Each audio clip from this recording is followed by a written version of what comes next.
Senator Willie your host. Good morning, Houston. Good morning, Harris County. Good morning, Texas. Good morning, the United States of America.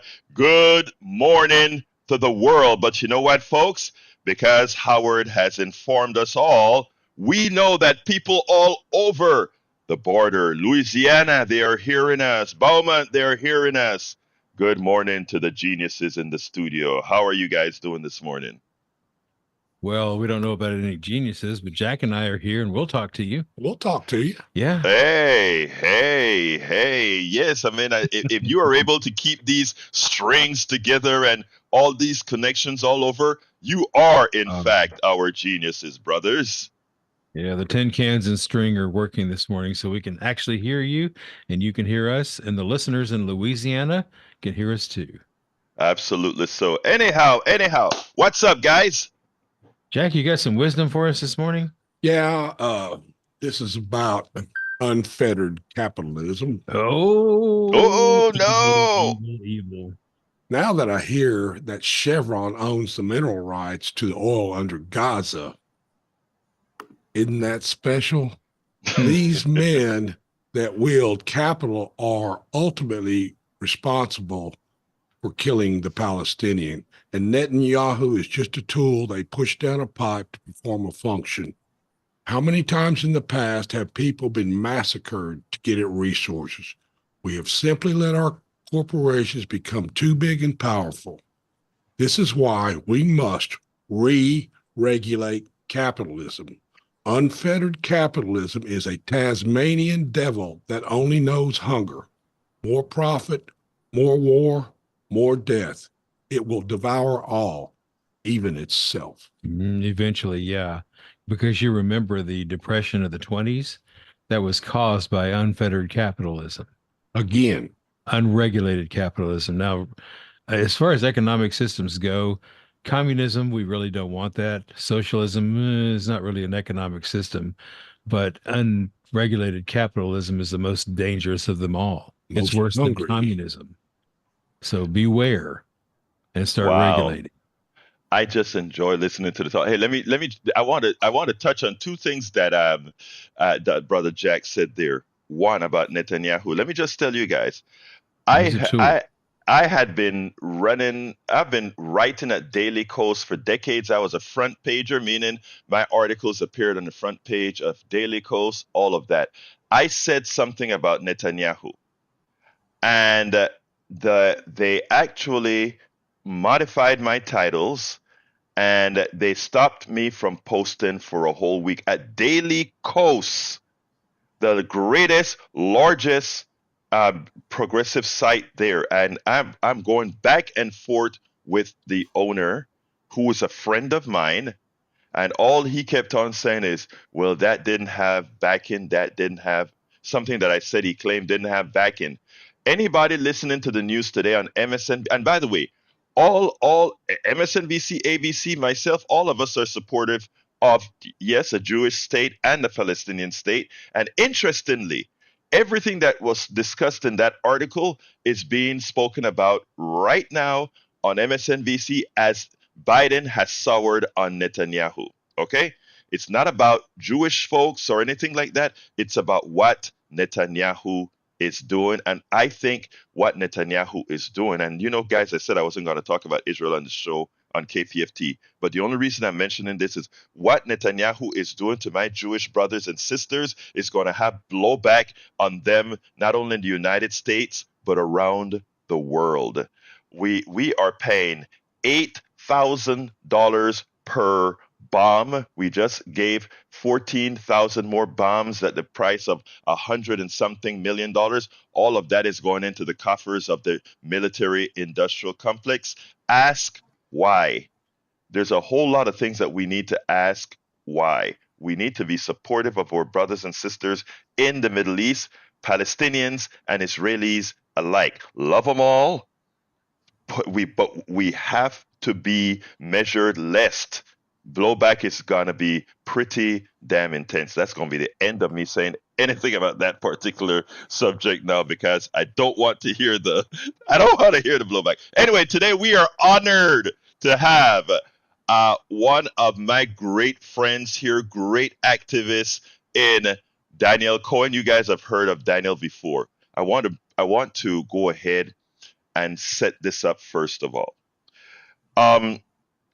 Last night at the the Harris County Executive Committee, Kim Ogg was admonished. That's the district attorney was admonished.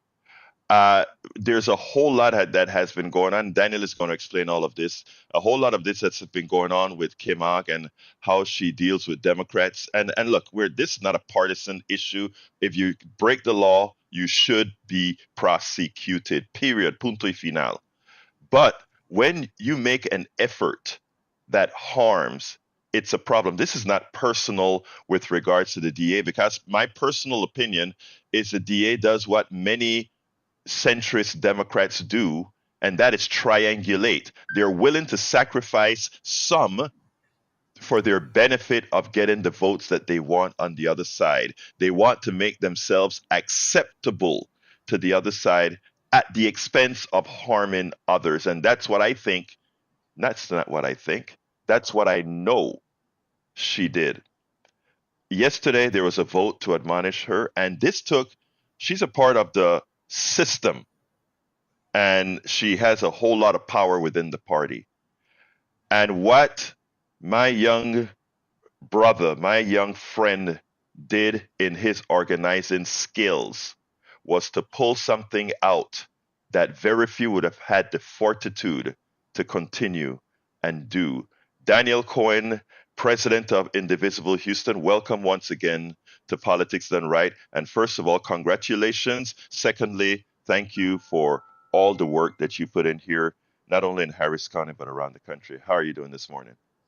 I'm doing great. It's been a long time of organizing for a lot of this, and I appreciate you, man. You know, one thing just to note is that we have a movement, and it's a lot easier to do a lot of work when you have a movement because you have a lot of people, and when you have an inclusive movement, then people are included, you know, in the various aspects of it. So you don't make all the calls yourself, you don't talk to all the press yourself, you don't give everybody a ride. Everybody helps each other. And that is honestly the best feeling about all of this.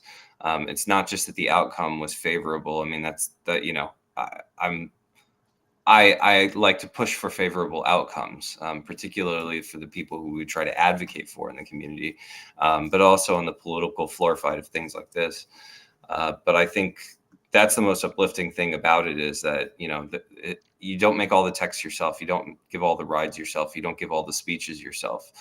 But everybody works together to make sure that it happens. And so that was uplifting, being in the room with people who were making it happen and trying to push things forward.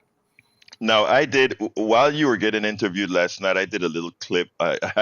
Silly me, I was in the background at first, and I said, wait a minute, I'm on the wrong side of the camera, and ran to the other side to tape the interview that you were doing, right? Now, I posted that along on here with the newsletter. I don't know if you saw the newsletter yet. I posted the 1 minute and 7 seconds that I got at the tail end of your interview. So folks, if you go to politicsdoneright.com/newsletter, you see a very happy Daniel Cohen being interviewed by Channel 26. I think it was Channel 26 yesterday. Now, Daniel, over the last couple of days, on both here at KPFT's program and the 3 o'clock program, I heard a lot of doom. A lot of people were talking about, things can't change. Or I have a good caller of this show, Harry, who called in and said something to the effect, I'm afraid. And I said, we don't speak that way, brother Harry. We're not afraid. We go out there and do. We have Howard in the studio who always say, go vote, vote, vote. It makes a difference, which proves your point. I want to say that when I do the show at 3 this afternoon, I am going to remind folks of the conversations we had over the last 2 days, that it's not about sitting back and being scared. It's not about doom and gloom, but it's about organizing. And for those who are able to organize, you should go out there and organize. Yes, people are busy. They have a lot of work to do. Some people just can't do it. But for those of us who can, it is our responsibility to do so. And you're not going to win all the battles but you're going to win enough of them to keep things moving forward. Before we get here, there are a lot of new people that come to the show in and out all of the time. So what I want to start doing is tell us a little bit about why is it that you were one of these organizers that went out there and organized to admonish a Democrat, Kim Ogg, the district attorney of Harris County. What is it that caused you to get involved into what occurred? So that's a great question, right? Because we don't just admonish sitting Democrats, the Democratic Party left and right? We're not dropping resolutions every single day on every single person. We may drop critiques, we may fight in primaries and things like that, but we're not, out here doing this kind of thing. So there's three very clear grounds. One is being out of step with party values on policies and on behavior. Two is weaponizing your office and using a prosecutorial double standard, where some people are prosecuted harder and differently and with much tougher circumstances and with much tougher communications and media behavior than other people. In other words, the details of their cases magically leak to the press in ways that make them look bad, whereas other people maybe are not prosecuted at all, or if they are prosecuted, it's much lighter and it's much easier on them. And the statements afterward are different as well. And then third is, and this is just very straightforward and honestly has been emerging for a long time as a story, but it's definitely part of this whole conversation, is tying one hand behind the back of Democratic organizers when it comes to fighting the opposition. And of course, these all dovetail because we're fighting the opposition on the grounds of values, and we're fighting the opposition when it comes to, making sure that there's not corruption and making sure that there's not weaponization of offices such as Greg Abbott's Texas Rangers DPS and these other organizations as well. So it's these three very clear categories upon which this argument was based. And she checks all three major boxes and has plenty of sub premises that check each of those boxes as well. So that's why we brought this forward. And there's lots of, like I said, there's lots of premises, lots of sub cases that fall into each of those categories. But those are the three sections, and those are the driving forces for it.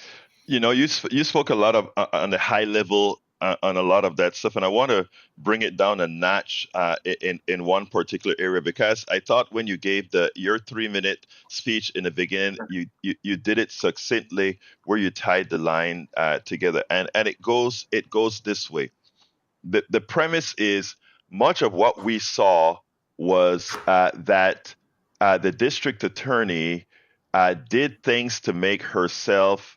It was almost a signal to Republicans as far as, I am the person that you want to support. And in doing so, yes, I have to hurt a few people. I have to go ahead and I go after a 64-year-old Black man who attempted to vote to help you guys see that I'm going to be on board with you, that somehow there is voter corruption, even though there isn't.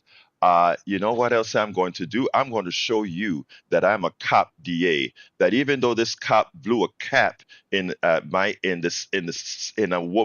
mother's son's neck, where he bled out and died, and they handcuffed him and dragged him as he was bleeding out and dying, you still couldn't get a grand jury to hold that cop accountable, even as we know that is what should occur. A DA has the ability, as they say, to indict a ham sandwich. You didn't do what was necessary to protect not just that person who got killed, but all the other persons that will get killed, because the bad cops know that they can get away with it. You partially destroyed the life of a doctor to show that you were on board with this COVID thing too. We know that Republicans hate that COVID vaccine. It's a sham, all that kind of stuff. You showed an affinity by going after that COVID doctor. So there's another check mark that Republican will see: COVID, cops, race, voting. And then you show that you're willing to go against the major politicians in the county, even as you were unable. A DA can indict a ham sandwich. You couldn't indict What's the guy's name with African art in the Oh well, no, well, because and the reason that they could, yeah, the reason they couldn't indict Commissioner Ellis is there's nothing. I mean, it's there partly was there's nothing. nothing there, right? There was nothing Yeah, there. And you tried to get after Lena Hidalgo, and the best you could get was paperwork mess up of the folks inside of the office. And you continue to leak in. You know what? What I found the most funny about this incident, that they were having some clerical changes in the indictment, and they spun it as if there were more charges being opened up. Like, it's just to keep it into the. Let me tell you what happened last night. I have a major person in county chair, not county chair, county precinct chair, comes to me and says, "Hey, what's going on with Hidalgo? I mean, it seems like there's a whole this a Democratic county chair. Is there a whole lot of corruption in Derek Beto? Now I'm hearing stuff um, about encrypted messages and all of that." And I started to crack up. I said, that is what they want you to think. I said, do you use WhatsApp? Yeah. Do you use do you use Instagram? Yeah. You know, I have all of them on my phone. Instagram, Signal, all these guys, right? And sometimes when I get messages, I'm talking about even you, from you, I don't quite know if you're sending me a message on Signal, my regular text. I don't know how to. I just know I have an app that just came up with the message, and they all look so similar, right? So somebody said, "Oh, you're doing something nefarious because you're sending messages over an encrypted channel." It sounds nefarious. In real life, we're just using our Instagram or communication tools, and I might have sent it with WhatsApp. You know, sometimes I'm talking to folks and I'm like, "Did I send that message with WhatsApp? Did I send that message with?" So when I told him that, he's like, "Oh, okay." I'm like, "Yeah." I said, what you probably need to do is just not text. But anyway, but you get the point, right? oh, I mean, sure. No, it's spin, right? That's definitely like, and that's what we've seen over and over again. I mean, just to circle back on the Rodney Ellis case, because I want the audience to understand this. You know, if we're educating the audience, I think that this is a clear smoking gun. Okay, so usually when the DA investigates a case, and especially a paper trail case, then they open up an inquiry, they take it to the grand jury. If the grand jury picks it up, then they keep moving with the case. If the grand jury says, there's nothing here, that's called a no bill, then the DA's statement is 2 sentences long. We respect the decision of the grand jury, et cetera, and they move on. And that's the exact kind of statement that was given when Jalen Randall was shot in the back of the neck by police officers, But who then said, ooh, like dropped an expletive, right? It was very clear on the body cam that he didn't mean to do that, and that he ended up shooting him.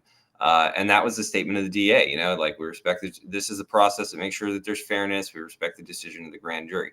But when Commissioner Ellis was no billed, she put out a 2-page open letter that she leaked to the media, that she sent to Christian Menifee, the county attorney, saying there are all these potential civic crimes that you need to look into. Now, no DA ever sends an open letter like that. You ask around to anybody in the legal community, you show them that letter, and they're like, this is way out there. This thing is goofy. No DA does this. And under any normal circumstances, particularly like a paper trail, like allegations of a public misuse kind of thing, I mean, it's just going to be a 2-sentence statement. We respect the decision of the grand jury and we move on. But she put out that 2-page letter, and that's because they disagree on policy. That's because that there's funding that she wants, and she wanted to turn up the heat on the commissioner. And that's just one circumstance. It doesn't matter what you think of Commissioner Ellis. It's just very clear that she's prosecuting with a double standard, depending on the circumstance and whatever is to her political liking. And she does that left and right. There's lots of cases of it. We could go on and on about it.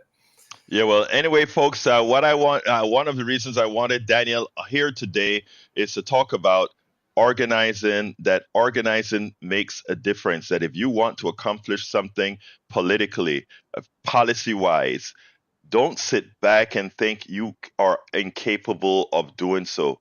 Go out there, organize, get people with you, uh, find a group that can help you do what to do this. We have Daniel Cohen, who's the president of Indivisible Houston. This is a community group intent on making political change that serves us all. So, by the way, what's the website for the group for Indivisible? IndivisibleHouston.org. Right. You know, contact these guys. You've got issues you want organizing, etc., to get done, to get outcomes that are positive for the people in our society. That is what we do. But you know, I was so excited to start off the show with you that I forgot to tell everybody what the show was about today. Of course, you were the highlighter of the show because the title is Daniel Cohen on Kim Ogg's admonishment was the first topic. Michael Steele and Joe Walsh on GOP cult. Texas is GOP. You know what's happening with the woman in Texas who's pregnant, had to leave the state to go get an abortion? I want every woman to understand right now, if you are at childbearing age, right now, you have a Republican state party that controls your uterus for good or for bad. And I'm going to always say for bad. Now, that a woman and her doctor believes for her to maintain her fertility, she needs to abort a baby that will be stillborn or die a few hours after death. I mean, after birth. Speaks of not a hubris, but an inhumanity that is hard to express. But that is the state that we live in. Those are the people that, because so many of us didn't quite understand, we elected into government. And the type of organizing that Daniel and crew did for that task of doing a little something because of what our deal is, what we're going to have to do throughout this state. Women that are out there, and I would love women to call in today, women that are out there, how do you feel, especially if you're at childbearing age, how do you feel that if you get pregnant, you are immediately on a time bomb in Texas? Because if something goes wrong in your pregnancy, doctors will be running away from you, because if they feel that there's a possibility that an abortion is your best for saving your life, best for saving your fertility, best for saving your mind, and yes, I said mind as well, in Texas, you're hosed. Kate could leave the state. She had what's known as mobility. Mobility means that you have enough money that you can go out of state, go to somewhere where you can get taken care of. If you live in Appalachia, if you live in the middle of the ghetto, if you live in the barrios, if you live in all these different places where you are monetarily challenged, your government tells you, I'm sorry, we are holding you hostage. We're holding you hostage. Your thoughts on that, Daniel? I have nothing else to add. You know, I mean, I agree with 100% of what you said. You know, I mean, we are going to have to get, and again, all of this ties in together with organizing, folks. These things can only change if we organize. Now we got a call coming in, but before, and I have a video to show, but before I jump to the video, I actually want to see if this is a call that's coming in, because the video is like 8 minutes long. So let's make sure and see if that is an actual call, or else I will go to the video. I am still trying to figure that out. Let's see if it is a call. All right, it looks like we're going to have a call. So let's go to Malice. Come on in, Melissa. Come on in, Melissa. Line number 1. Good morning, Melissa. How are you doing this morning? Good morning. Good morning. It's always divine that I do anything. And as soon as I turned on the car, I heard your voice saying, you know, for childbearing age. I'm still childbearing age. So basically, I could call in. Okay. Yes, So, ma'am. Come on in. so, Go for it, Melissa. so I mean, I don't want to throw a monkey wrench in the situation. I'm Yes. on both sides of the sword. I've had the opportunity to have all my babies, even the ones I didn't want. I decided to go ahead and keep them. But at the same Wait, time, wait. How many babies do you have, young lady? I have three. I have three Oh, girls, okay. Got you. 17, 16, and 15. Well, And three of Melissa's girls, you guys have a wonderful mother. Let me just say that. Continue, yes, Melissa. Thank you. three personalities. But anyway, I was just talking to my 17-year-old just yesterday, and she was, and apparently the schools know, all of the girls, everybody is talking about this thing. So she asked me about the situation, and I told her that now it's very important for mothers to get with their daughters. And it's kind of blessing the disguise for me, because it builds a better relationship with your daughters, to tell your daughters you can't be letting everybody in your body, you know, and anybody that's not irresponsible. This is a total 360 for all teens. Like, you know, you got to figure it out now, because now it's totally on the female, and you know, it's just sad. It's very sad that they have to take control of our bodies, but at the same time, it just allows the young people to now know themselves, know who they're getting with, and don't just be letting all of these. Don't let anybody in. I don't see why you would think that is putting a monkey wrench, and that's not a monkey wrench. And look, let me tell you this, Melissa. I am not this guy, and first of all, I am not a woman, so I'm going to walk carefully here. I am not one who is to say that I like abortion or not like abortion. That for me isn't even the issue.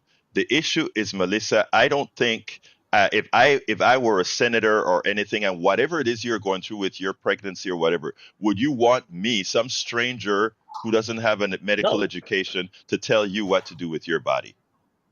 Exactly. No, that's the point. The point is they shouldn't have no control over anybody's bodies. We're not.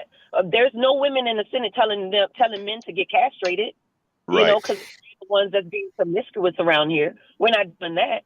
So there should be no dual governing over people's bodies. We're all independent here. We all have our own mind. We all should decide on what's happening with our inner selves. So no, I don't believe that part is right either. But again, definitely bringing it back to mothers and daughters.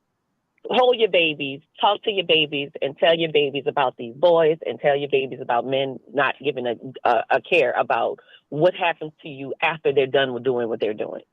You don't know how much I love hearing what you're saying here, because like I said, tell your three daughters they have a wonderful mother who is actually speaking to them, because they have to hear. What happens a lot of times, Melissa, is a lot of parents, look, I know right now the way things are, parents are tired, they're working very hard, 2 jobs, it's tough. But for you to come on here and say, I've spoken to my daughters, and especially I've spoken to my 17-year-old daughters. That's all most of these daughters and sons, because sons need to be held responsible as well. You don't go out there and do your thing. You have to learn to be responsible as well. Thank you very much, Melissa, for your words. I'm pretty sure it made a difference. All right? Thank you, love. Have a good morning. You too now. All right, let's go to Brother Bard. Come on in, Bard. How are you doing this morning? Hey, doing great. I just wanted to I like this guy, Daniel. I want to see how I can join his group and help go after some more of these Democrats. I got a list of some that I think we can go after. Like Ogg is one. This new guy, Collins, the city controller. I think his name's Collins. Okay. Let me ask you this thing, Brother Bard. I want to ask you a question, okay? I love you, man. But I want to ask you a question. Hollins, I know Hollins. Yeah. I want to know. Please tell me, what did Hollins do again that you think Hollins did? Because, you know, when you said Hollins, I'm like, my God, nicest guy on the planet. What did he do?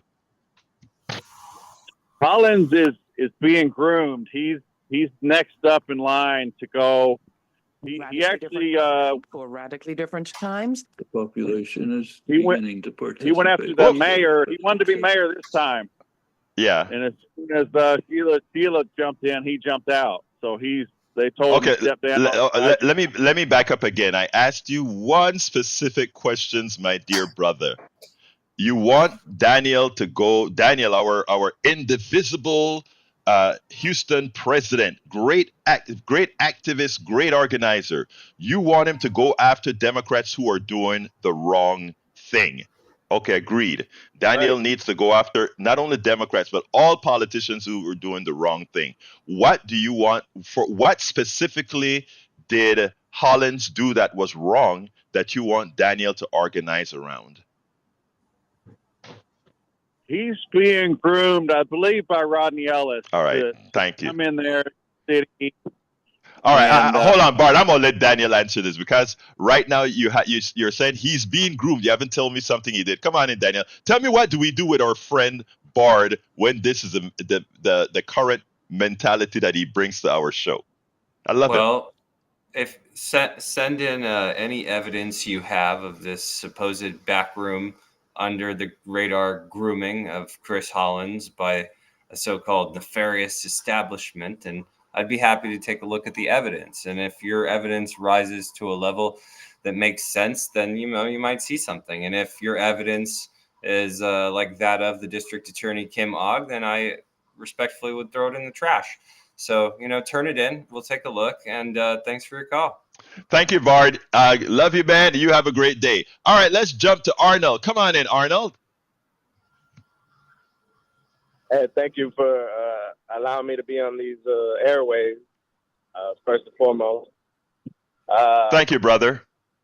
First, yes, sir. The commercial y'all had before the program was awesome as well, the R&R. That was pretty sweet. As far as the abortions and things like that, This American Life had an amazing, little program on what's been going on, different states.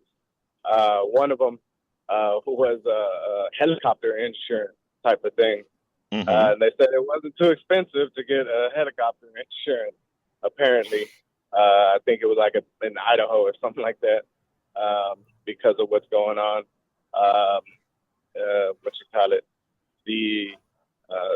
There was a horrible story about, one woman's abortion, and it was horrible. So I, let people know to check that This American Life on that. I'm glad that you mentioned it. That's a program here on KPFT. Yeah, go ahead, sir. Yes, sir. As far as locally, real quick, in the elections, Hollins, I think he's going to going to do some great things. I do think that Sheila Jackson Lee and the new mayor are kind of maybe working together is my feelings towards it now. We just had such a low turnout, and for that's kind of what I'm thinking. I guess we need to try to organize better. What's your buddy Neil? I guess say on that with Daniel, yeah. Yeah, Arnold, you're on the money. You're on the money, man. Here's what goes on when it comes to city elections. They're low turnout, special interest driven contests. Now, I want to be really clear here. This is not one of those conspiracies where it's like everybody gets in the back room and they shut everything down. It's not a Tammany Hall style thing. But they know that there's going to be less people voting. The electorate this cycle was mostly from districts C, G, and E, which is all to say very white, and even whiter than the first two. And they have, I think the average age of the runoff voter was it was really high. I don't remember the exact number, but it was very high, and it was largely white voters. And obviously what we got was a city council that doesn't look like Houston. So there's lots of organizing that we can do, and there's structural changes that we can make that adjust that. But you're on the money. I mean, one thing we can do, regardless of the massive structural changes, and those would still come from this as well, is to organize. We need people working these different areas of Houston to make sure that there's just purely turnout. I think hopefully the county parties, right? Like that's now it's very, very clear, right? That that the county Republican Party put a lot of money and resources into the race, and it impacted that. And I think in future mayoral elections, you're going to see that there's going to be people who I'm sure there are people who are planning right now for the next mayoral election. And it's hard to hit everything, but I think the tools are there. And if somebody wants to make this their full focus, really, then there are resources to make sure that it can happen, that there's just higher turnout in city elections. I mean, we have lower turnout than the city of Seattle. And we're a much bigger city than the city of Seattle. We're the fourth largest city in the country. Some of it's structural. We're very spread out. We have, and therefore have a different kind of media system that is, frankly, doesn't hold people as accountable as my good friend Egberto does here with independent media as part of the free and independent press. We just don't have that as robust a media system as some of the other large cities, your New York, Chicago, San Francisco, LA, Portland, you name it. But I agree with you 100%, Arnold. I think that that's something that you can actually organize around. If you can get higher turnout, if you can get renters in this city to vote, then you're going to get a better city council. You know, it's interesting because I'm going to have Charles Kuffner, who is our resident #1 city blogger on the show. He's putting some stats together. He has the stats already for the regular election. As soon as he gets the runoff included, he's going to be a guest on the show to discuss what it looks like. All right, let's go to Josie. Come on in, Josie. Hey, good morning. Good morning. I just want to say, good morning. I just want to say that I think sometimes, like, women are getting ready to go to work, and maybe that limits us, because I'm one of those, limits us from may want to, but we're listening. The other thing is I'm 71, and it's scary that in this day and time, we're still working or on the issue of abortion. Why are we so focused on the women's body? Why are we not focused on homelessness and climate change and hunger? Things that are really important for our country and our constituents, our people, our fellow people. That is really scary to me as a mother, a grandmother, and recently a great-grandmother. What is this world going to be? I thought the world would be much better and it is in many ways, for my daughter and her daughter, but it just seems like we keep going backwards. We're just too focused on that. And it's not just a women's issue, it's a men's issue too, because Yeah, that Josie. child is as much yours as it is that woman's. Absolutely Yes, sir? right, Josie. Let me go ahead and answer that, and then ask Daniel to come in. First of all, it's an issue that doesn't really cost all that much money to the state or anything like that. It's an issue that can create divisions, and whenever you can divide a country, you can have more control into things that matter or don't matter. If we have everybody hyperventilating on abortion issues, on racial issues, we're not tackling the issues you just spoke about, which is homelessness, which costs money, which is childcare, which costs money, which is universal health care, which costs money. If everybody's pissed off about everything of those issues, we don't have to tax the wealthy to take care of all these particular things. So that is one particular reason. There are others, of course, but remember this, like how we started our program. And when you say you're afraid, Harry, who we're going to next, called in a couple days ago and spoke about being afraid and being scared. And I'm so happy what occurred yesterday with under the leadership of Daniel Cohen yesterday occurred, because it gave us a material way to come to the audience and say, when you organize, you win. When you stand alone, you lose. When you organize with others, you win. And you know why you win? Because there are more of us, Josie. There are more of us that think like you. Go ahead, Daniel, and then we go back to Josie. I, Daniel, go ahead, Oh, Josie. Go ahead. yeah, go ahead, Josie. I totally agree with grassroots organizing. I think is very effective. I wanted to say about the mayoral contest. No one ever came. I live in Southwest. I never Mhm. had anybody come to the door. I didn't see Mhm. any. And I've done campaigning. Mhm.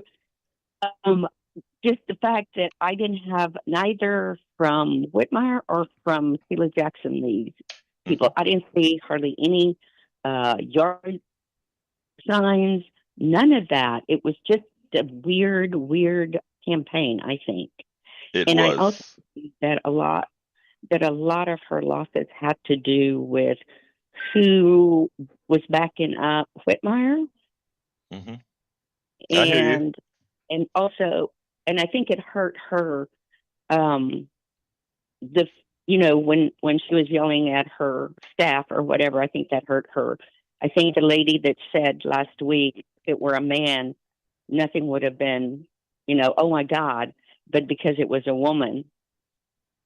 Not that Yes. I believe in treating people like that at all, but I do believe there's a double standard. There always I has been.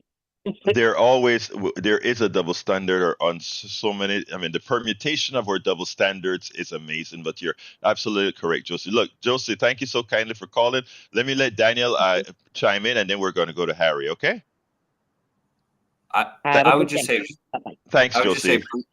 briefly that Josie, I love that you brought up. Look, we should be focused on homelessness and hunger and climate. So just in that brief few seconds, I think that says a lot about you, that you care about other people, you care about universal values, and I'm glad that you're weighing in on the show. And you should definitely keep calling in to kick these things around, especially given your background in campaigning and your prescient observations of this. So I'm glad we had a chance to bring you on the air. Thank you very much. Come on in, Harry. Harry. How are you doing, my brother, Harry? Hola, ¿cómo estás, Gilberto? Buenos Estoy días. bien, Harry. Talk to me, my brother. Oh, before you say anything, welcome aboard, Eric Hayes. Welcome aboard, Sharkula's hairstylist.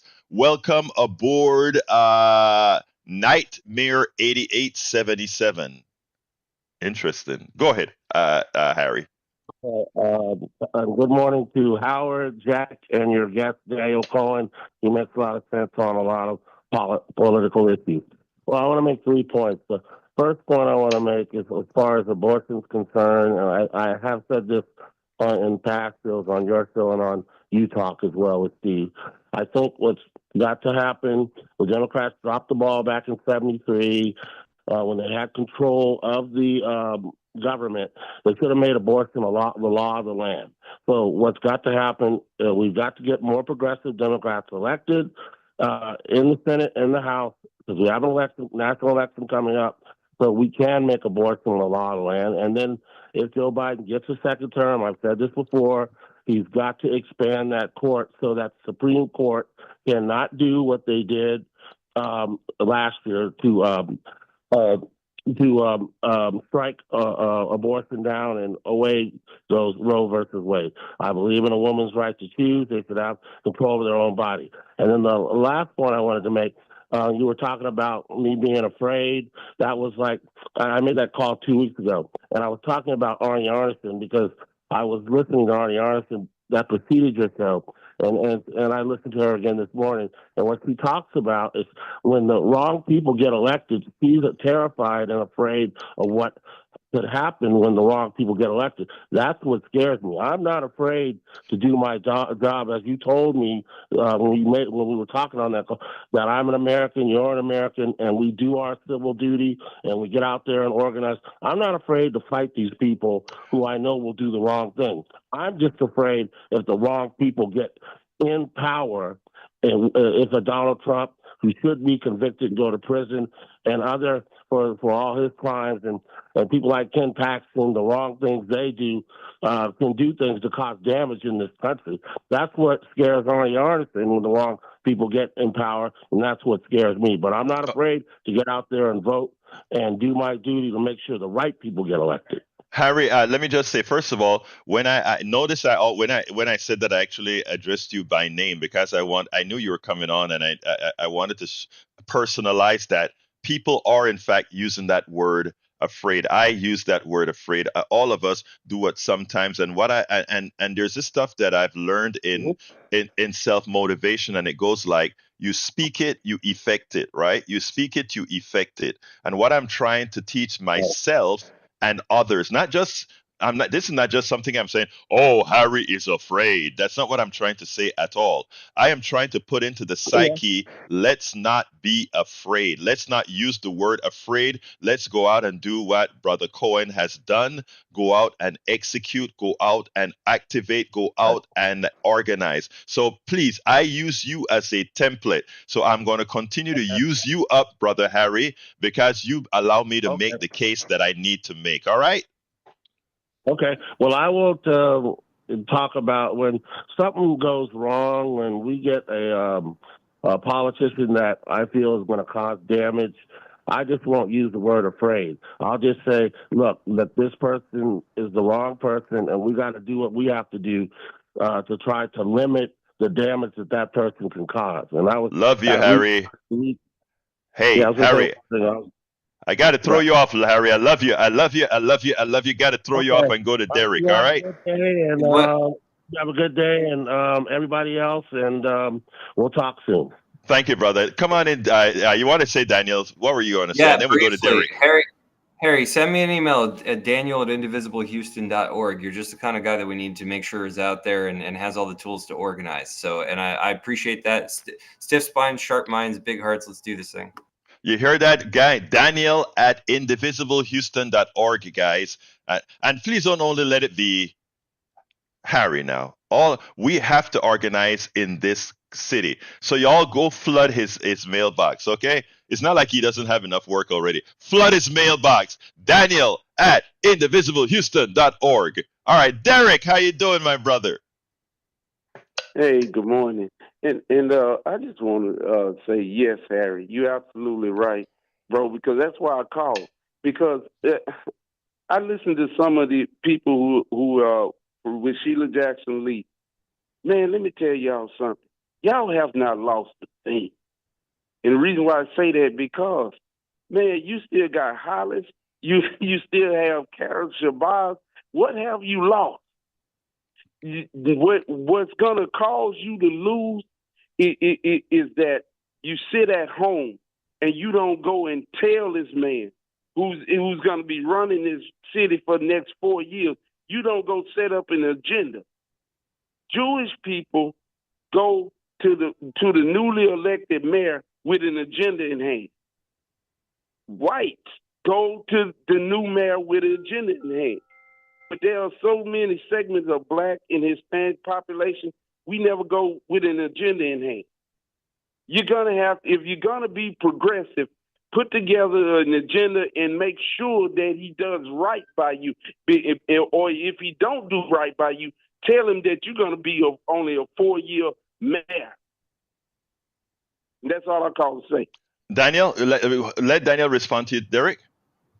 I mean, I Yes. think you're roughly right, Derek. You reminded me of a book. I'm reading it right now. I'm not paid or anything by this author. I'm just reading it right now, but it's on Black Jewish relations during the Civil Rights era in Houston. It's by Allison Schottenstein. It's called Changing Perspectives. I just thought you might appreciate hearing that, just based on your comments. I think that Black Jewish solidarity is really important. I know that's adjacent to what you were talking about, but I just thought you might like the book recommendation because just based on your comments, I thought you might appreciate it. Thank you. Hey, Derek. Given that, yes. Thank you for your call as usual, my brother. You have a good one, okay? Thank you. All right. And before we go to Brian, I want to tell everybody, like usual, I have 4 or 5 subjects for the program. Today we got to a grand total of 1. And that's because you guys run this show.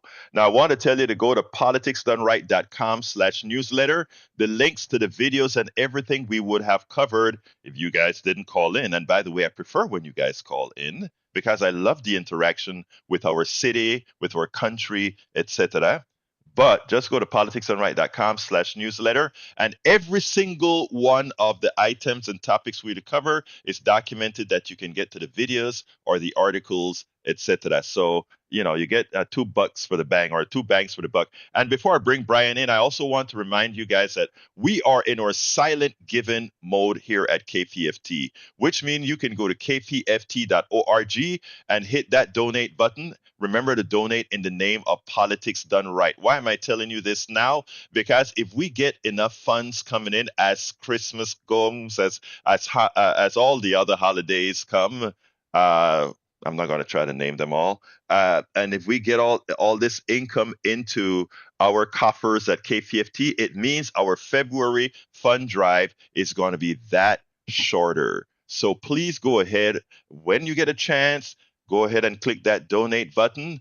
And remember to say Politics Done Right as the show you're supporting, because that makes sure that they keep the show on the air. Otherwise, Sandy may say, you know what, Egberto, I'm throwing your butt off because you're not holding your weight. So don't forget to go to kpft.org, hit the donate button, and make sure after you donate, you say Politics Done Right. Also, you can always call 713-526-5738 and hit extension 1 instead of extension 2 and say, hey, I want to support the program. Anyway, let's go to border security and Brother Brian. What's Brian going to tell me this morning? How you doing, Brian? Fine. How are you? I'm doing fine, sir. Talk to me. Okay. My wife is from China. Mm-hmm. The Mandarin language instructor came across legally. Mm-hmm. Put all the paperwork in. Yes. Everything was done correctly. Yes. You think that's fair? Yes, it's fair. Okay. Yes, it's fair to her and I. It's not fair to everyone else. The 7 million that have illegally crossed the border that is in this country right now. Mm-hmm. When is Biden going to stop the illegal border crossing? All right, let me just one of the things that irks me, Brian, is we make this a very bad story, and we tell the story in a way that inflames you. A good person, but it inflames you. Because yes, your Chinese wife did all the right things. When I came to the United States of America, I did the right thing. I came on a student visa. My grandfather had immigrated. I don't know if legal or illegal, but he immigrated here and got his citizenship, and he was able to sponsor me as a permanent resident, and then I became a citizen. But here's what the part that you don't hear, Brian, and I wish you did. American policy around Central America, American policy in Haiti, American policy in Jamaica. Let me give you a specific policy, because I always tell people to be specific. Look up Clinton's rice policy towards Haiti. Haiti was a self-sufficient rice producers. To enhance American rice, they joined this treaty that really harm the Haitian farmers. They couldn't farm their land efficiently anymore, and the American farmer was able to ship a hell of a lot more rice. So what we did is we transferred the prosperity of the Haitian rice farmer to the American rice farmer. You want to know where immigration comes from? Immigration comes from a lot of the policies that we created overseas in Latin America, in the Caribbean.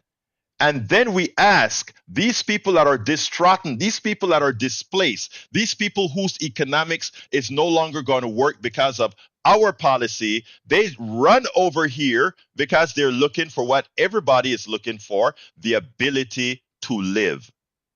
So what I'm saying, instead of concentrating on them coming over here illegally, concentrate on policy. I have one other issue with you.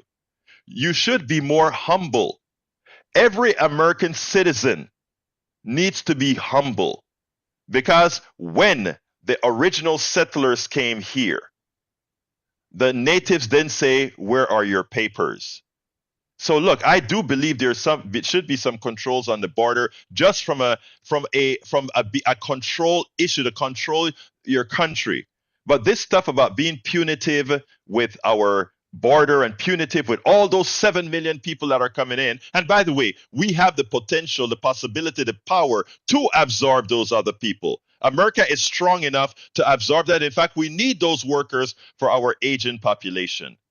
What you're saying, Brian, I get it. I get how the right wing has inflamed you.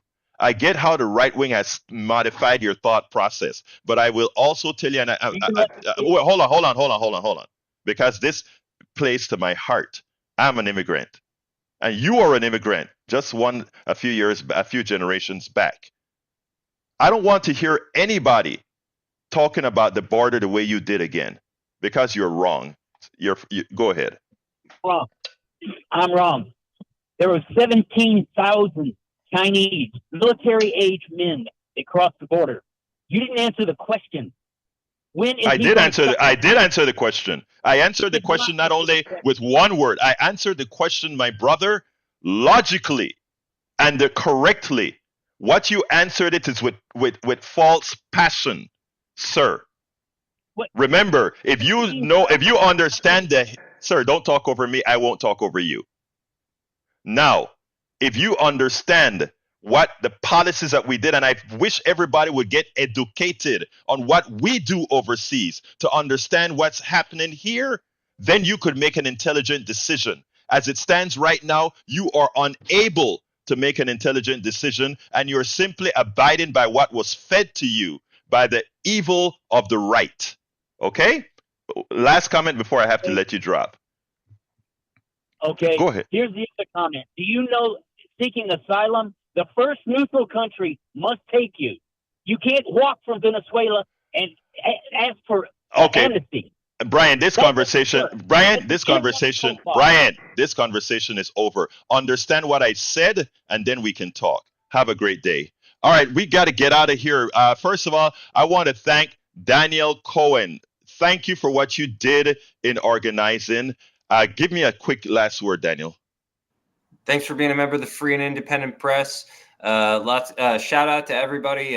Please visit indivisiblehouston.org. That's One Nation Indivisible. Houston is a great city we live in.org. And never give enough credit. Jack, Howard, you guys are our heroes behind the scenes. My dad is a sound guy, so I realized all these years that he would have told me to give you guys a lot more credit. Appreciate y'all. All right, let's throw it right to the studio real quick. Oh, nothing from me. How about you, Jack? Immigrants are people too, and they're being driven here by our foreign policy, then demonized for political gain. Thank you so kindly, Jack. Thank you, everybody that called. Love you all. My name is Egberto Willis. This is Politics and Right. And you guys know I end this baby. I am what? Out.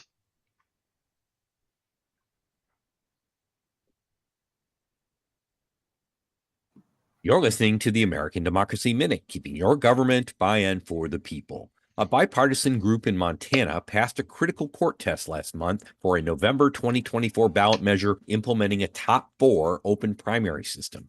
Montanans for election reform need 60,000.